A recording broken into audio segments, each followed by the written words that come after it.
Henri de Toulous-Lautrec was a French aristocrat, turned artist, living in Paris in the late 1800s. He was first to blur the lines between fine art and advertising, and some of his most famous works are dance hall posters.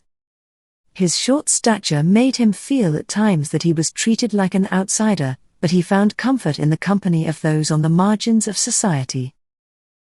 Within these sordid social circles, he created some of his most remarkable pieces of art, capturing the vibrancy of classes and cultures, in the French dance halls, clubs and circuses of Montmartre. In 1864, Henri-Marie Raymond de Toulouse-Lautrec Montfort was born into an aristocratic, wealthy family in Albi, France.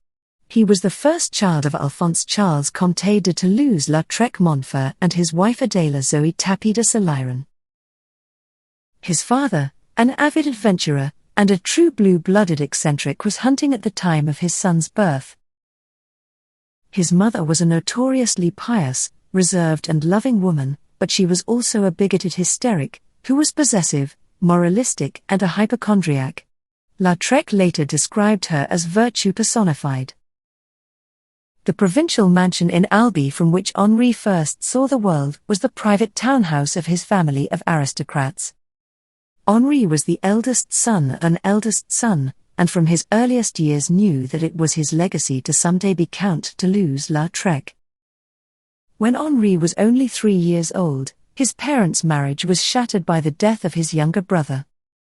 The pair never formally separated for religious reasons, but they chose to live in different places, and crossed paths only a few times a year.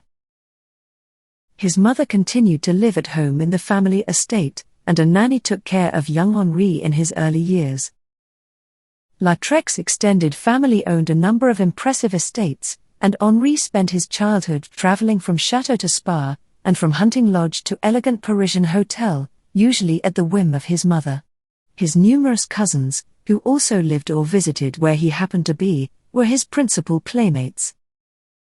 Henri began drawing when frequent illnesses confined him to his bed. This is one of his earliest known works, a child's pencil drawing of animals and farmers and country life. The artist was 6 or 7 years old when he drew it. In 1872, at the age of 8, Henri moved with his mother to Paris, where he was enrolled as a day student in the Lycée Fontaines, a liberal high school on the right bank of the Seine. As the school had a relatively flexible regime, it was the preferred choice of upper and middle-class Parisians to educate their sons. During these years, young Henri had a happy childhood, pampered especially by his mother who called him her little jewel. When he was 11, Henri was withdrawn from school because of his health, which was poor. He continued his education with tutors, under the supervision of his mother. Later that year, the family returned to Albi to take the thermal baths at Émilie-les-Bains as a cure. Here his mother consulted doctors, in the hope of finding a way to improve her son's growth and development. When Henri was 14, he fractured his left leg after a fall. A year later, he broke his right leg when he fell into a ditch. Both legs stopped growing, and all medical therapies, including electric shock treatment, proved ineffective. His continuing poor health has been attributed to a family history of inbreeding, his parents being first cousins. In fact, 3 of Lautrec's own first cousins suffered from dwarfism, with severe deformities, either relying on crutches or not walking at all. As an adult, Lautrec was only 152 centimeters tall, having a normal-sized torso, but legs the size of a child. He walked with great difficulty, using a cane. He also suffered chronic headaches and sinus trouble, which caused his lisping speech to be interrupted by sniffles. His physical appearance attracted mockery and ridicule throughout his life. With his many health problems, Lautrec required extensive periods of convalescence, and, often painful treatments. His legs became atrophied, which made walking very difficult. As a result, young Henri concentrated on activities that could be pursued from a bed. His maternal uncle Charles helped him with drawings and watercolors, and even when he was mobile, he hardly went anywhere without his paint box. René Princeteau, an artist friend of his father, became Henri's first teacher. Princeteau had an exceptional gift for painting and drawing horses and dogs. He would become well known later for his military and equestrian subjects, which were painted in the 19th century academic style. Spurred on by Princeteau's lessons, Lautrec's favorite subject at this time became the horse, and the dynamism of line in artilleryman saddling his horse, painted when he was 15 years old, shows his gift for observing and transposing action onto the canvas. In 1881, 17-year-old Lautrec failed his baccalaureate examination in Paris. Fortunately, he was allowed to repeat it in Toulouse in October, and passed. In typical fashion, he passed off his initial, unsuccessful attempt at the baccalaureate by having name cards printed, Henri de Toulous-Lautrec, flunker of the arts. Given his poor academic result, Lautrec decided to become an artist. His father, who could never accept the idea of a member of the aristocracy betraying his class by turning from a gentleman artist to a professional one, disagreed. However, supported by his tutor, René Princeteau, and his uncle Charles, he finally convinced his mother that it was a good idea, and, in April 1882, Henri began studying in the studio of famous portrait painter, Léon Bonnat. Lautrec found Bonnat to be an artist who fought vehemently against deviation from the academic rules. This artist had condemned what he saw as the slapdash approach of the Impressionists, and, to make matters worse, considered Toulouse-Lautrec's drawings atrocious. Also, he did not approve of his independent, artistic style. Fortunately, after 6 months, Bonnat was honored by being appointed professor at the Paris School of Fine Arts, and he closed his studio. Toulouse-Lautrec, together with Bonnat's other former pupils, moved to the studio of Fernand Cormot, a salon painter as illustrious as Bonnat, who was interested in avant-garde trends. At an early age, Cormot had attracted attention for the sensationalism in his art. He took particular delight in scenes of bloodshed, such as in his painting, Murder in the Seraglio. Lautrec stayed with Cormot for the next 5 years. He quickly made friends with his fellow students, and remained on good terms with some of them for the rest of his life. In 1882, Lautrec saw the 7th exhibition of the Impressionism painters in Paris and loved their new ideas of unfinished canvases and use of colors. He began to try out their ideas, adopting modern subject matter, a lighter palette and feathery brushstrokes. During this period, he met and painted the artist Émile Bernard. He also met Vincent van Gogh, and maintained a long association with him as part of a group of art friends. Later, they even exhibited together. There is a story that in 1890, Toulouse-Lautrec challenged the artist Henri de Toulous to a duel, because he had criticized Van Gogh's works. Apparently, Paul Signac also stood up for Van Gogh's honor. De Toulous apologized for the slight, and left the group, and the duel never took place. Cormot, whose instruction was more relaxed than Bonnat's, allowed his pupils to roam Paris, looking for subjects to paint. During this period, Toulouse-Lautrec finished his first painting of a prostitute in Montmartre. As time went by, Lautrec found the atmosphere at Cormot's studio increasingly restrictive, as he hated the academic regimen of copying. One of his friends later recalled that, he made a great effort to copy the model exactly, but, in spite of himself, he exaggerated certain details without trying, or even wanting to. Soon, Lautrec's attendance at the studio became infrequent at best. In the summer of 1884, in a spirit of independence, and, despite his mother's disapproval, Lautrec moved from his father's aristocratic residence at Hotel Puri, to the unpretentious apartment of his friends, René and Lily Grenner. They lived near the Boulevard de Clichy on the southern border of Montmartre, a low-rent haven for artists, performers, and patrons frequenting the neighborhood's nightclubs. Lautrec lived with the couple for several months. He had first met René Grenner in Cormot's studio, and they became close friends. Thanks to the Grenners, whose costume parties were famous among the Bohemians, he quickly got to know the other artists who frequented Montmartre. René Grenner's wife, Lily, who had modelled for Degas before her marriage, was reluctant to pose for Lautrec because she thought his lurid portraits were often unflattering. However, she yielded to his request and posed for a portrait in 1888. Here she wears a Japanese kimono. Lautrec changed accommodation frequently. After the Greniers, he moved in with his friend artist Henri Rochot, who painted this portrait of the 19-year-old Lautrec.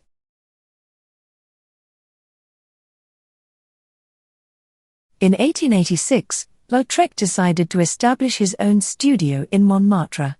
He concerned himself, for the most part, with painting portraits of his friends. Despite the fact that he worked in a neighborhood largely inhabited by the poor, his mother and father saw to it that he was not short of money. Lautrec, like other young artists of the 1880s, began promoting his work by producing illustrations for newspapers and the new literary and artistic journals that began to proliferate in Paris at that time. Lautrec's first major commission was a set of illustrations for writer Victor Hugo's 1880s edition poetry collection, The Legend of the Centuries. His work didn't end up getting published, but he used the artwork, sending it to local newspaper editors to gain their attention.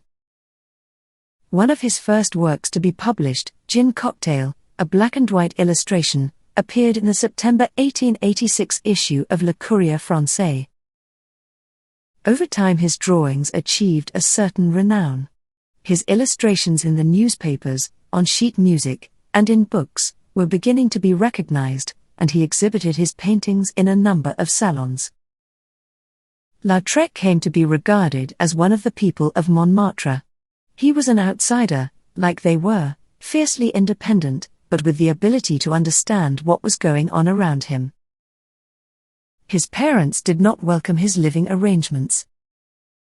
His father demanded that Henri sign his paintings using a pseudonym to protect the family name. Henri complied in an exposition in Toulouse in 1887, but returned to signing his own name later on. It was around that time that Lautrec discovered the Impressionists. Degas shared his love of ballet, and was Lautrec's most important early influence. This appears in his elegant line, capture of movement, and immediate and early gravitation toward urban subjects. The result was an art throbbing with life and energy, foreshadowing the schools of Fauvism and Cubism in the first decade of the 20th century. In 1885, Toulouse-Lautrec, who was running painting classes, met Suzanne Valadon, a former circus performer. He encouraged her efforts to become an artist, and made several portraits of her. After moving into Lautrec's house, Suzanne became the painter's model, as well as his mistress. She accompanied him everywhere during his nightly escapades, and she wanted to marry him. In 1887, he painted this famous portrait of her entitled The Hangover. Here, Valadon's scowl, slumped pose, and darkened eyes fits the title, Hangover, perfectly. The single glass and half-empty bottle of wine on the table suggests she drinks alone. The couple's relationship ended in 1888, and Valadon faked a suicide, hoping to win him back. A decade later, she began making her own paintings, and eventually she became a well-known artist. Between 1887 and 1893, Lautrec shared an apartment with a school friend, Henri Bours, who was studying medicine. In a letter to his mother, Lautrec told her he considered Henri Bours one of his best friends. Although Bours married later, and left Lautrec alone in the apartment, the friendship between them lasted the rest of their lives. During this period, Lautrec's work focused on life in Montmartre, featuring the dance halls, circuses, cafes, and brothels that dotted the slopes of the hillside. An outgoing and social person, Lautrec befriended everyone around him, including aristocrats, streetwalkers, artists, writers, models, and can-can dancers. A friend once said of him, "Lautrec has the gift of endearing himself to everyone, he never has a provocative word for anyone, and never tries to make wit at the expense of others."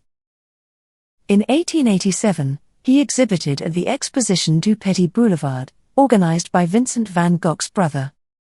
Theo van Gogh began supporting Lautrec's art at the Galerie Bussard in 1888, a policy that continued when Lautrec's childhood friend Maurice Joyant became manager there, following Theo's death in 1891. Lautrec had his second major private exhibition at Bussard Gallery in Paris in 1896, and attracted many visitors, with some pictures sold. In 1888, Lautrec was invited to exhibit 11 paintings at the 20s exhibition in Brussels. Shortly after, Theo van Gogh bought this painting, Rice Powder, from the Goupil Gallery in Paris, for 150 francs. In 1889, Lautrec exhibited 3 paintings in the annual Salon of the Society of Independent Artists. This closely watched exhibition featured Impressionist and Post-Impressionist art, deemed unsuitable for the aesthetically conservative salons.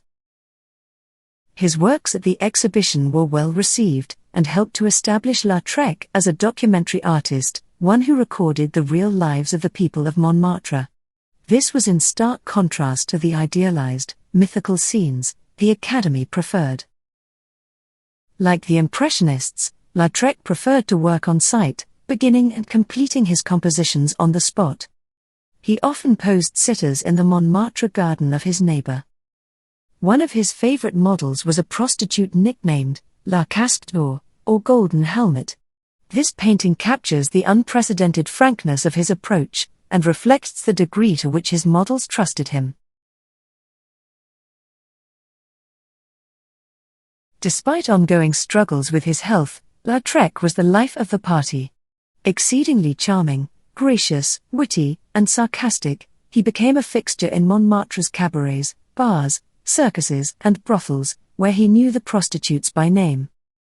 Learning from friends and mentors in Paris that worked hard and played hard, he developed his unforgettable shorthand approach to observing from life. Lautrec chose subjects he knew well, or faces that were of interest to him, and, as he frequently met people of all kinds, his paintings covered a wide range of social classes, nobles and artists, writers and sportsmen, doctors, nurses and picturesque figures of Montmartre. Sometimes, he painted from photographs. Here, his friend Maurice Guibert plays the role of a sleazy low-life type, in the company of an unidentified woman. The result was this painting, at the Café Lamy. The title comes from 19th-century French slang for a client who neglects to pay a prostitute for her services. Toulouse-Lautrec's remarkable observations of people on the margins of society almost certainly stems from his status as an outsider. The crooners, dancers, acrobats, and prostitutes with whom he socialized were his adopted family. He identified with them, and there is every indication that he saw them as equals. Opening its doors in 1889, the Moulin Rouge Cabaret was situated at the foot of the hill, in the vibrant Montmartre district, abutting the Boulevard de Clichy. It was a district of concert cafes, dance halls, circuses, and other clubs and small establishments. The Moulin Rouge enjoyed immediate success, providing colorful and daring entertainment, and frequented by people of all walks of life, from the very wealthy to the lowliest laborers. The cabaret threw champagne-filled parties, during which famous dancers performed.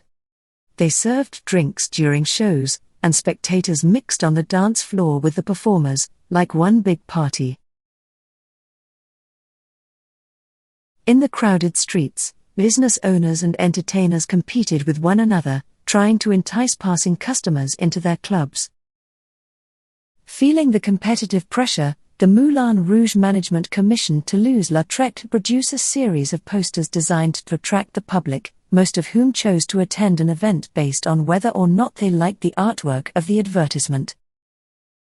Lautrec created his first poster, Moulin Rouge, La Goule, in 1891. It featured dancer Louise Weber, who created the French can-can.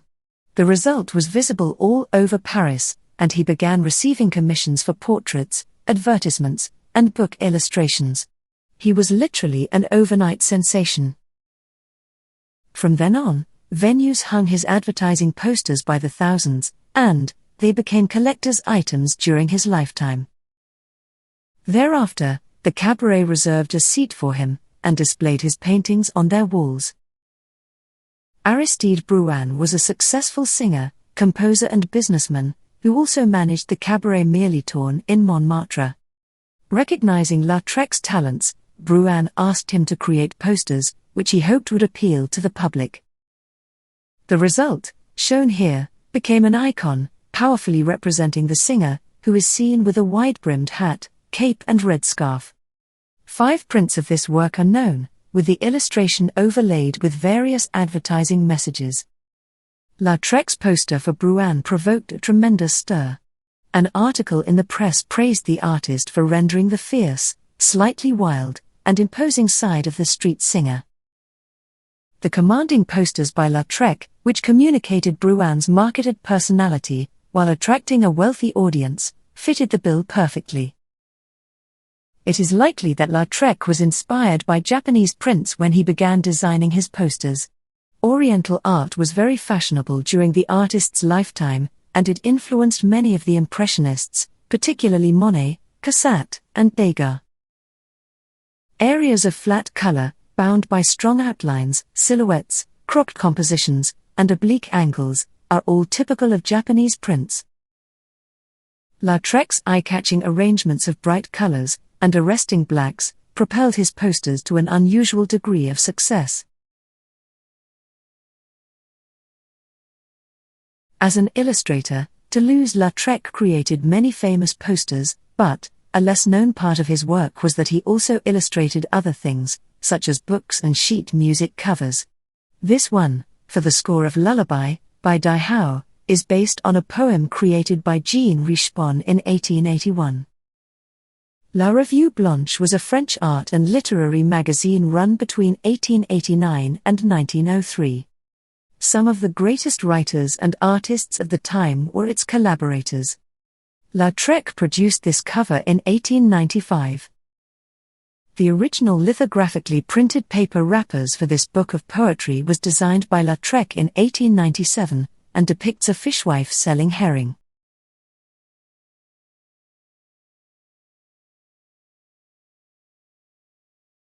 At the end of 19th century, there were many circus shows in France, and Toulouse-Lautrec regularly visited traveling circuses in Montmartre. As a child, his father, who was passionate about horses, had frequently taken his son to the Circus Molière when the family moved to Paris in 1872. In 1888, Lautrec painted this picture, the Cirque Fernando, showing characteristic Impressionist devices, such as flattening the picture space, using a rather unusual viewpoint, and cutting of the figures by the edge of the composition. Peculiar to Lautrec himself, however, is caricature, and the use of bold simplified, non-naturalistic color.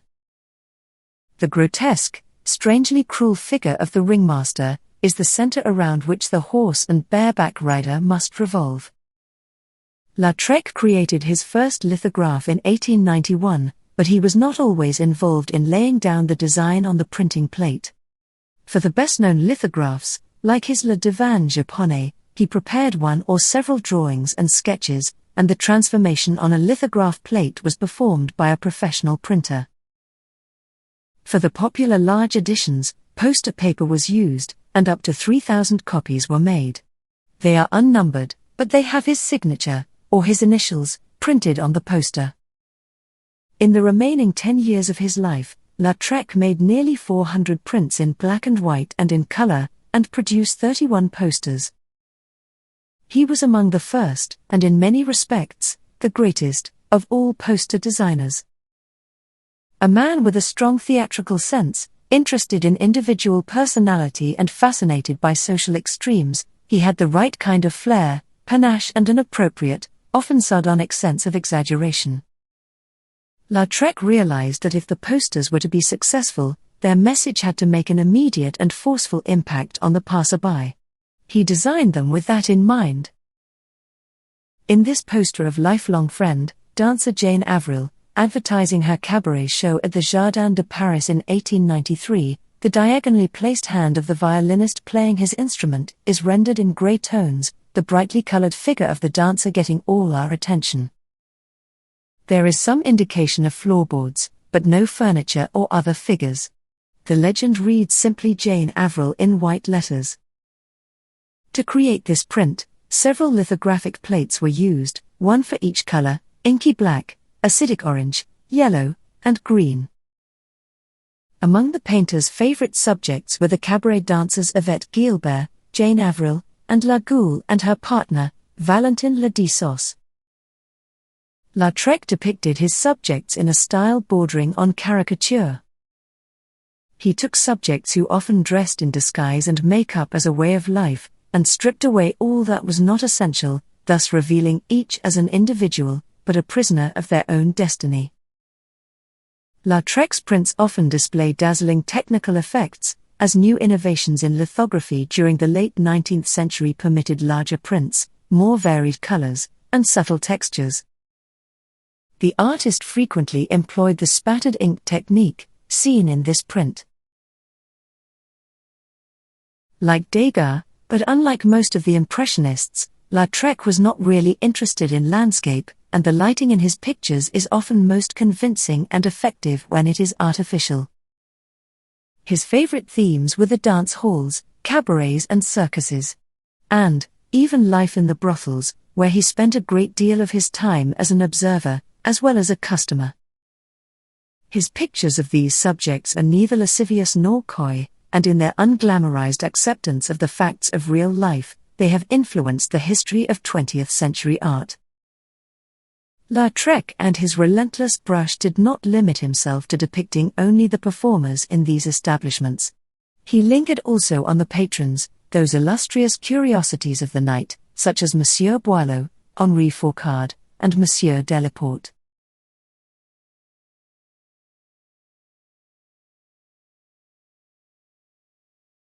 In contrast to nearly all of the other artists in his circle, Toulouse-Lautrec had no trouble making a living.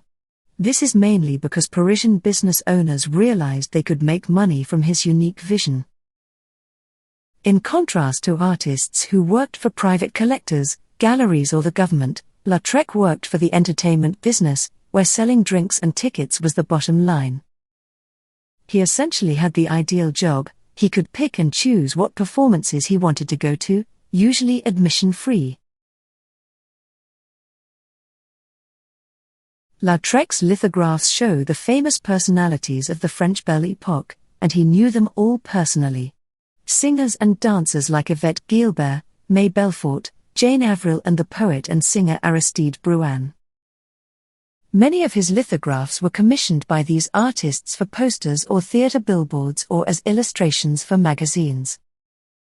Lautrec became a VIP at virtually any performance in Paris that struck his fancy: circus acts, the Jardin de Paris and other nightclubs.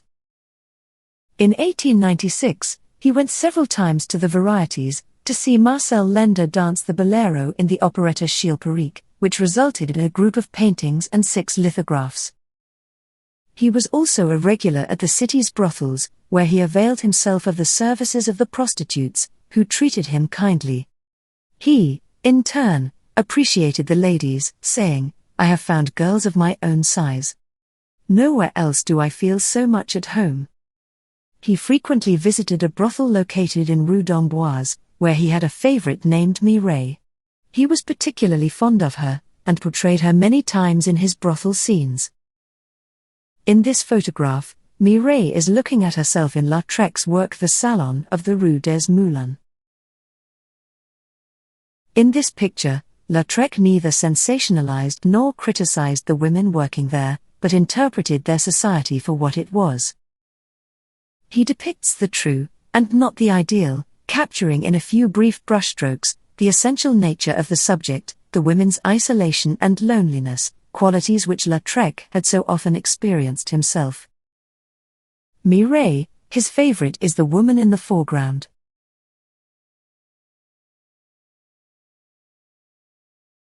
Lautrec lived for a while in this luxurious brothel. It was famous for having rooms decorated in different styles, from medieval to Louis XVI. Lautrec had a special status in the brothel, almost like a member of the family. Monsieur Henri, as they called him, took his meals with the women when they were off duty, and he painted the interiors of the brothel, and its occupants, at every opportunity. His scenes, of madams and laundrymen, of prostitutes lined up for their medical checkups, or sitting vacantly waiting for clients to arrive, are among the most telling portrayals of that life ever to have been recorded.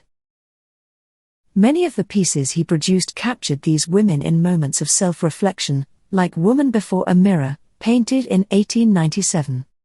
Lautrec presents her, neither as a moralizing symbol, nor a romantic heroine, but rather, as a flesh and blood woman, as capable of joy or sadness as anyone else. Indeed, the directness and honesty of the picture testify to Lautrec's generosity and sympathy towards these women. In 1893, Maurice Joyant, Lautrec's boyhood friend, organized Lautrec's first large private exhibition at the Boussard Gallery in Paris. At the time, Lautrec was living in a brothel, where he was commissioned to create 16 paintings, including The Bed, shown here, which was the most famous in the series. It depicts two women, lit by an oil lamp, sleeping beneath sheets and blankets. From the beginning of the 1890s, Lautrec visited London 8 times, Belgium at least 6, made his second and third visits to Spain, and spent a brief moment in Lisbon. He travelled frequently within France, not only into the nearby countryside, but to the shores of Le Havre in the north, and Arcachon in the south. While on an ocean cruise, from Le Havre to Bordeaux, with his friend Maurice Guibert in 1895, Lautrec became infatuated with the subject of this poster, an unnamed woman passenger from cabin 54. Lautrec worked from a photograph, taken on the ship during the voyage, to produce this poster. In 1894, he exhibited with a group of artists at Exposition de l'Art de Pêche, in Toulouse. One of his entries is shown in this catalogue. In the same year, he visited Amsterdam to study the paintings of Rembrandt and Frans Hals, and in June and October, visited London, where he displayed his posters in the Royal Aquarium. While there, he exchanged cocktail recipes with the American artist, James Whistler, and painted a portrait of author, Oscar Wilde. The esteem in which he held Whistler and Wilde was promptly reciprocated. Whistler dedicating a banquet to the painter at the Savoy in London, while Wilde claimed that Lautrec's art was a bold attempt to put nature back in its place. Lautrec spoke English, and admired British culture unconditionally. Some of his trips to London resulted in commissions. This poster is advertising paper confetti for the J&E Bella Company. In 1896, he designed this poster, advertising a bicycle chain recently invented by a London manufacturer. The champion cyclist, Constant Hure, is shown riding a bicycle equipped with the device, speeding him on to victory. Later, Lautrec's friend, Tristan Bernard, introduced him to the world of bicycle racing, and Lautrec frequented the new Paris Velodrome, where he could watch the races. Lautrec always wanted to visit Japan, but it was impossible, as he was both physically weak, and his aristocratic family advised against it. The freedom he had to journey across the Channel, and to the borders of France, was only possible because of improvements in transportation at that time. He did not bother to record views of foreign landscapes, or French shorelines in his travels, although these were frequently before his eyes. What drew his attention was a limited group of subjects, whose reality he found most compelling. Lautrec, had befriended author Oscar Wilde in Paris, and had sketched him several times. He was in London on the night before Wilde's trial for gross indecency, in May 1895, and asked to make another portrait of him. Wilde, who knew he was facing ruin if the trial went against him, was too nervous to sit. Lautrec went back to his hotel room, and drew from memory the anxiety and premature aging of a man still in his 40s. Among more than 300 lithographs produced in the final decade of Lautrec's life, was an album of 16 lithographs featuring the dancer, Yvette Guilbert.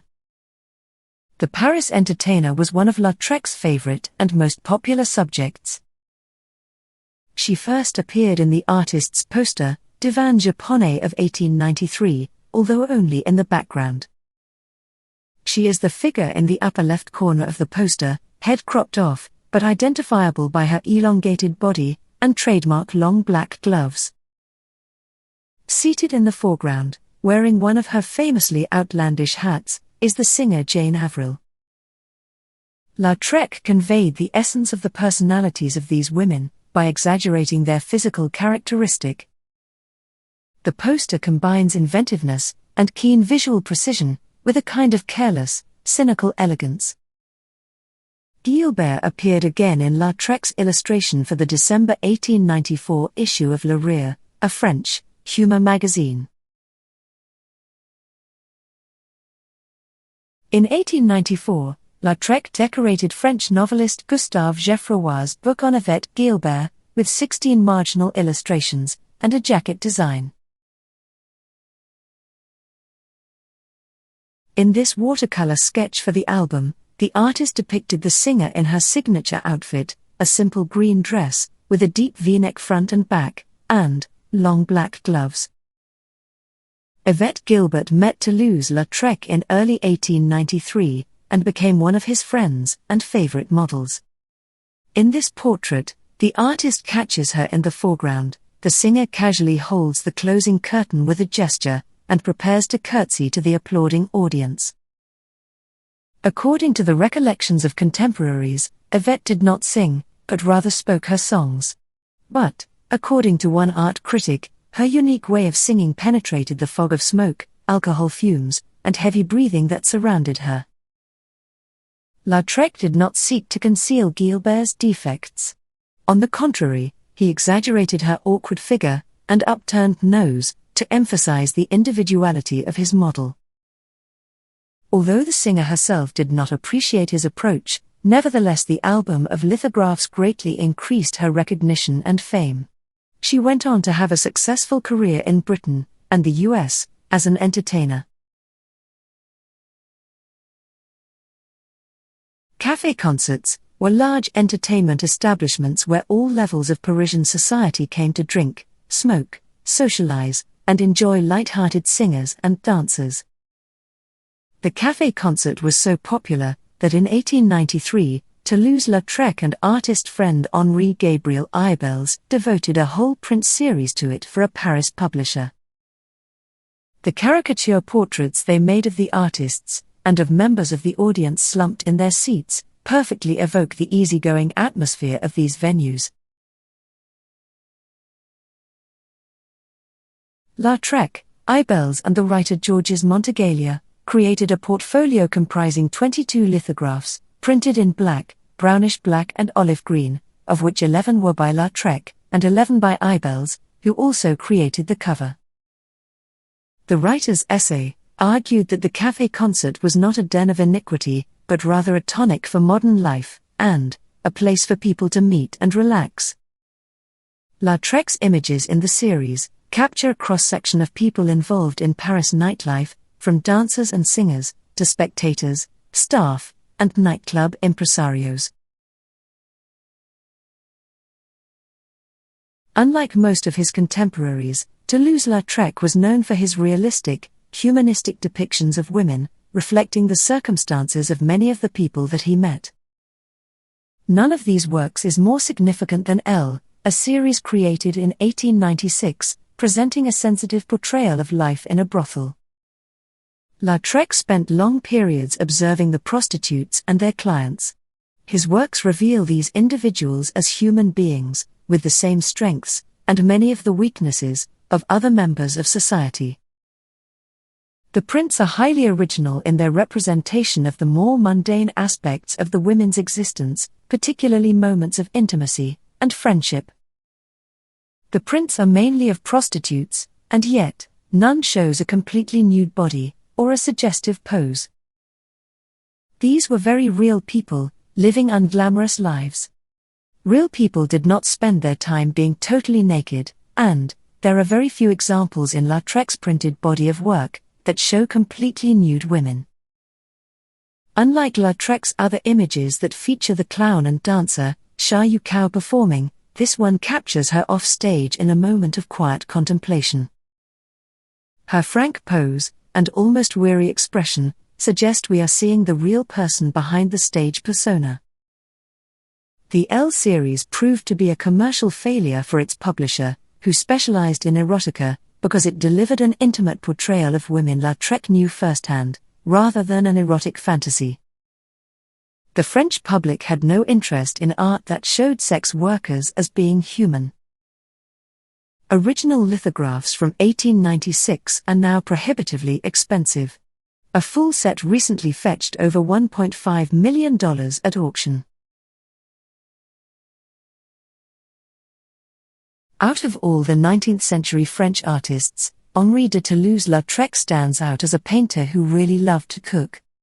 Tremendously creative in the kitchen, as well as in his studio, the artist relished in the preparation of unusual and inventive dishes, to the delight of his guests.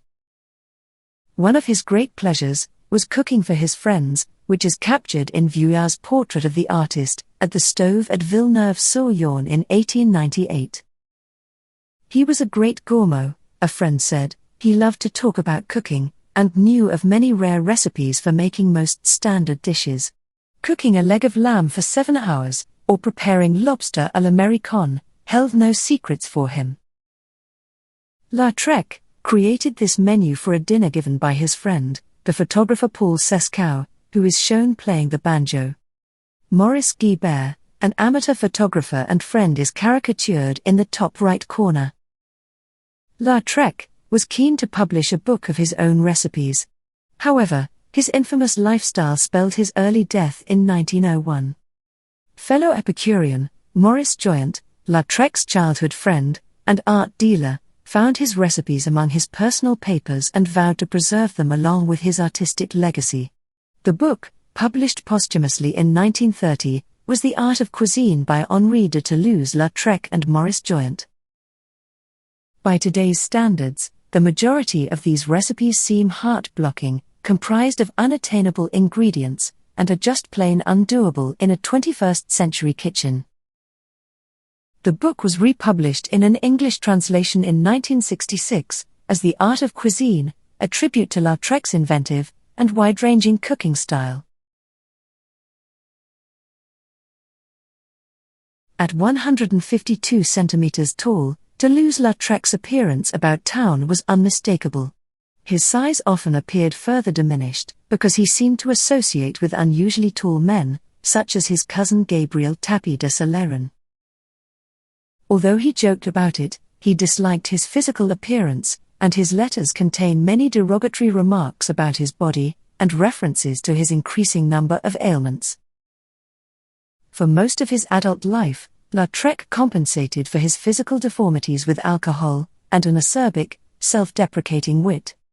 Although presenting himself as witty and fun, Lautrec suffered greatly due to his physical ailments, and used alcohol to ease his depression. So much so, that he would ultimately drink himself into oblivion. Initially, he drank only beer and wine, but, with all his socializing, his tastes expanded into liquor, namely absinthe, an aniseed-flavored spirit, derived from wormwood. Always in need of something stronger, Lautrec is said to have invented the earthquake cocktail, a potent mixture, half absinthe and half cognac. His alcoholism became so bad, that he hollowed out his walking cane, and kept it filled with liquor, in order to ensure that he was never without a drink. Eventually, Lautrec's immersion in the nightlife of Paris began to take its toll. He was drinking hard, and had contracted syphilis from his adventures in Montmartre's brothels. Yet, despite producing some of his most brilliant work over the next few years, the seeds of his self-destruction had already been sown. By late 1897, when Lautrec was 33 years old, all his friends knew that he was in serious emotional trouble, and that he was hopelessly addicted to alcohol. His productivity fell off, and he spent more time in bars. Early the next year he wrote to his mother that he was in a rare state of lethargy. "The least effort is impossible for me, and my painting is suffering. Also, I have run out of ideas." Just as Toulouse-Lautrec rose quickly, he fell swiftly too. By 1899, he was a pathetic sight. From November 1898 until the end of February 1899, Lautrec was in an emotional crisis caused by alcoholism, and very likely by the appearance of end-stage syphilis. Bouts of depression, obsession and anxiety were frequent. Unfortunately, when his mother left Paris to look after her own mother in Albi, Lautrec's drinking increased. He was always close to his family, particularly to his mother, who had always supported his ambitions, and he interpreted her leaving as a betrayal. Now, he was almost always drunk, and he suffered from hallucinations, paranoid fears, amnesia, and uncontrollable shaking. He was aggressive, an insomniac, and confused. He frequently alienated those who might otherwise have tried to help him. The quality of his work was diminishing. He spent that summer in Arromanches on the north coast, but suffered a persecution delirium, hiding in a friend's house believing he was being pursued by the police. His family cut down his allowance, in the hope that this would make him stop drinking, but he stopped eating instead. Naturally, this weakened him even further. In February 1899, Lautrec had an alcoholic fit in a brothel, and was committed to a mental hospital in Neuilly by his mother, in the hope of avoiding a scandal. His mental state sparked many unkind remarks in the press at the time. While at the hospital, he occupied his time producing an ambitious group of crayon and chalk drawings of circus figures. These imaginative sketches were drawn entirely from memory. In this picture, the lame horse and rider performed the Spanish walk, an ambling gait formalized by the Spanish riding school of Vienna. The impressive handling of these drawings convinced doctors of his improving health, and earned his release from the sanatorium. On Lautrec's release, his mother paid a cousin to supervise him. This seemed to work for a while, and in 1900, Lautrec became a member of a jury to judge posters at the Universal Exhibition in Paris. He arrived in a wheelchair, pushed by his cousin. But, despite attempts to distract Lautrec with holidays to the coast and visits to the theatre, the drinking continued. Lautrec spent the winter of 1900 in Bordeaux, where he visited the Grand Theatre, and painted scenes from Isidore de Lara's opera Messalin, and Offenbach's operetta La Belle Hélène. In the spring, he started drinking heavily again. In March of 1901 he lost the use of his legs. This was a sign that the neurosyphilis was in full effect, and that the end was near. A few months later he had a stroke. His mother immediately took him into her home at Château Malrome, in Gironde, and put him under care. His health improved slightly, but then began to deteriorate. He died in September of 1901, aged only 36 years old.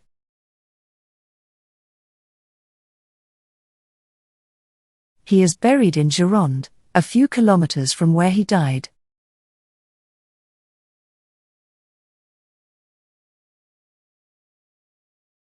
In a painting career of less than 20 years, Toulouse-Lautrec created 737 paintings on canvas, 275 watercolors, 363 prints and posters, 5,084 drawings, some ceramic and stained glass work, and an unknown number of lost works. After his death, his mother, Adèle Comtesse de Toulouse-Lautrec Montfort, and his art dealer, Maurice Joyant, continued promoting his artwork. His mother contributed funds for a museum to be created in Albi, his birthplace, to show his works. The Museum Toulouse-Lautrec owns the most extensive collection of his paintings in the world, where works rejected by the salons of Paris are proudly displayed. Maurice Joyant worked harder than anyone to preserve his friend's memory posthumously. He wrote extensively about his relationship with Toulouse-Lautrec and staged retrospectives to the painter in 1902, 1907 and 1914. The Musée Toulouse-Lautrec in Albi houses over 1,000 of Lautrec's works, while others can be found in the collections of the Art Institute of Chicago, the Hermitage Museum in St. Petersburg, and the Museum of Modern Art in New York, among others. In 2005, an auction was held at Christie's auction house, and Toulouse-Lautrec's early portrait, The Laundress, was sold for $22.4 million, setting a new record for a Lautrec painting sold at an auction. Henri de Toulous-Lautrec greatly influenced French art of the late 19th and early 20th centuries. He was the first artist to elevate advertising to the status of fine art, which was an extraordinary shift in the history of art. Acknowledging that some of his greatest masterpieces were posters for nightclubs does not in any way diminish their value. On the contrary, it set the gold standard for great commercial artists from Alphonse Mucha to Andy Warhol, and paved the way for pop art. Despite his disability, and the effects of alcoholism and mental collapse later in life, Toulouse-Lautrec helped set the course of cutting-edge art, well beyond his lifetime.